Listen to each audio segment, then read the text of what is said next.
Hi folks. This video will help us to think through this week, kind of connecting the kind of work that you've done the past week and into this week with creating your new the new module, right? And connecting that to some of the readings and some of the things that we're going to have this week. Sorry for the little glitch. So the idea is that you're going to read and you're going to see some of links connected to this week. Read particularly the work of Keith Soy in this kind of introductory chapter of a book that is a very interesting book, and it's huge and it's kind of a Bible of creative thinking. But this was going to give you some of the key ideas in there. And then next week we're going to read a chapter by Jackie Wiggins, who talks and brings some of these ideas into music education. Connected to that, there's some videos of Professor Benedict teaching. There's some other sites. There's the kind of beginning of the technology creeping into that process. And of course, there's the work of the modules that you created. So I want to connect all this with the idea of what is the role of the teacher in that process. Teachers oftentimes are in the front, directing, giving commands, delivering content, or they are kind of on the side, allowing the space for students to do their thing and maybe facilitating a little bit of that process. One of the things that we want to do and I want to provide for you is that the teacher can be somebody that is kind of a mentor or a meddler kind of in the middle of the process, right? And in that process, he can be various things. He can play various roles. And the playing of those roles facilitates or might be detrimental to the process of creative practices, right? The process of bringing together some of these ideas and acting upon them within the classroom. And that's what I want you to think about this week as you join this process, and as you look at the modules that your colleagues created and how they organize that, and how you would bring that into the classroom. Not simply use that as a lesson plan and deliver, right? Deliver the process, but really think about how would that be introduced, how would you lead that through, where would that end up, what will be the follow-up, so forth and so on. So the roles first. I mean, one of the central roles then for the teacher in the creative process is the role of facilitator, right? How do we create, how do we align different parts of the course, and how do we facilitate people to think about an idea? The part of your project in terms of the module was exactly that, and that's part of my role also in the course in general. Right, how to bring those things. The coaching part, for instance, happens in many ways, and we are familiar with that as music educators, right, in terms of ensembles, but there's something else in there. There's something that's connected to motivation. There's something that is connected to knowing exactly what is necessary, right, and what is superfluous. So efficiency is part of that, but it's also how do we help students what they need, what in psychology is called scaffolding.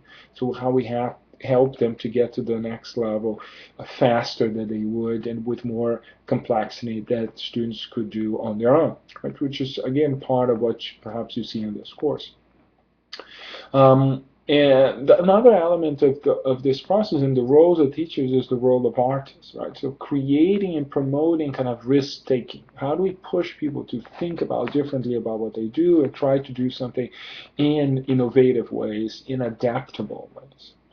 Perhaps another role is the kind of the critical reflector, right? Somebody that looks at and asks different questions, somebody that looks and kind of brings a critique into something that is produced, something that asks, well, what if we did that this way or another way?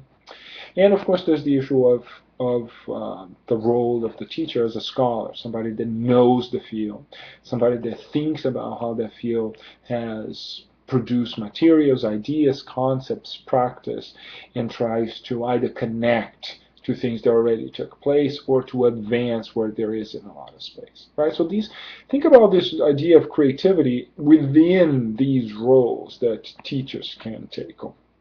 And then think about the phases, all right, the processes that these roles can also foster. One of the, for instance, one of the phases of the process of being creative is information gathering. right? Which is part of what you did, for instance, at the group project. So how do we organize the mission? How do we organize the outline? How do we gather the research and information necessary? And out of that gathering, then we create a sense of depth and a sense of breadth as well into what we're doing. Right, so I think that it's a really important kind of set of parameters that clearly is starting to form in the work that you're doing. Another kind of step, another kind of phase of this process in creative thinking is the idea of kind of crystallizing ideas.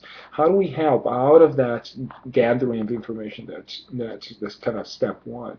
How do we then assess things, we analyze, we synthesize what's significant, and then present that? So the crystallization is kind of really getting to the core of it, what is significant, what is important, and what we think might facilitate in most significant ways that creative process, that learning process in many ways. All right. Another phase is then kind of putting things together in projects. Think about the organization of your own rehearsal in terms of in those terms, right? What is it that, for instance, I want a rehearsal plan for 2 weeks, and I anticipate that with the students, that we organize, we crystallize what's significant, and we follow through.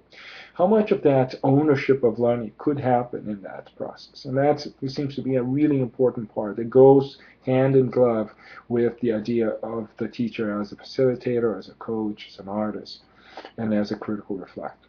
Right, another part of that is the idea of then skill making, not just in terms of playing, not just in terms of developing things that are specific in music, but also how skill making is connected to evaluation, how students can think and analyze, can take these ideas in a different kind of level.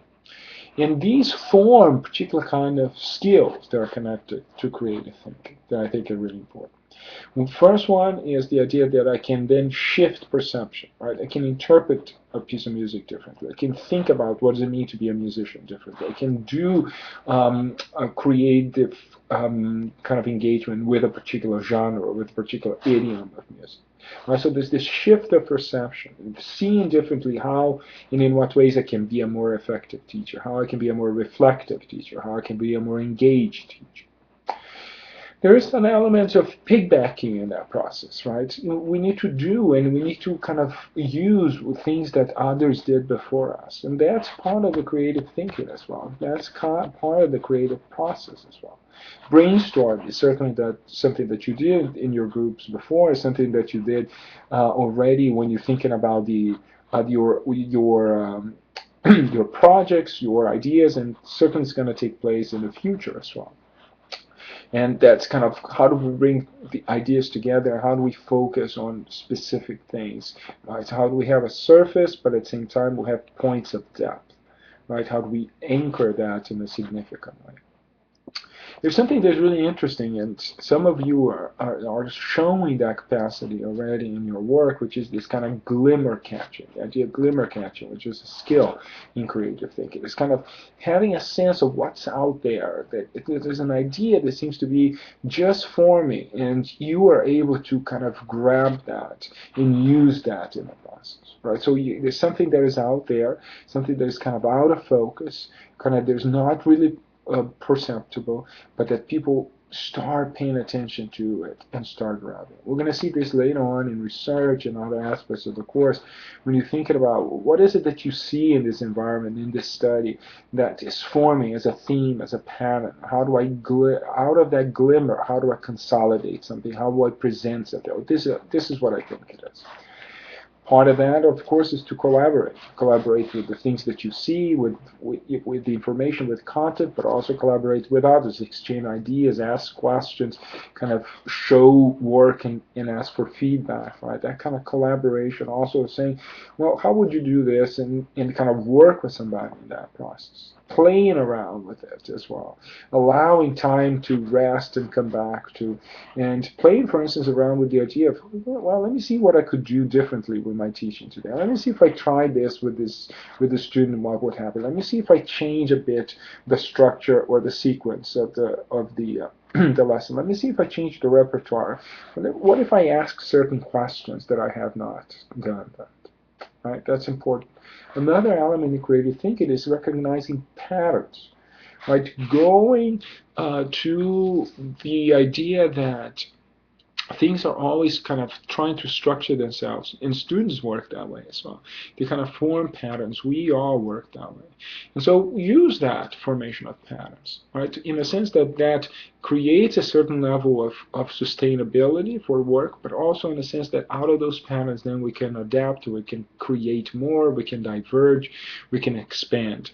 And then the last part of it is the idea of going with a certain kind of metaphorical ideas, kind of explaining, exploring, visioning, thinking, inviting people in, right, with ideas, with novelties, with a project, with a trial, and allowing for in our classrooms a certain going with the flow feeling at times. At times we need to be sequential, at times we need to be formatted, at times we need to be very structured, but at times, and particularly if we try to think about creative thinking and creativity and innovation and adaptation, and the energy that comes with it, we need to kind of go over the flow. We need to create an environment that allows for that to take place. Okay, so give us some of these, some thoughts with all these ideas, some of these things. You can rewind and look at it again and see that how that fits or does not fit, perhaps with the Soya text, with some of the videos that you see, some of the apps that are there. How would you use some of those to kind of organize some of these ideas that we're talking about? Um, and also to kind of measure, to evaluate the kind of work that you did in your groups and your colleague did as well. So thank you very much. I'll see you later. Bye.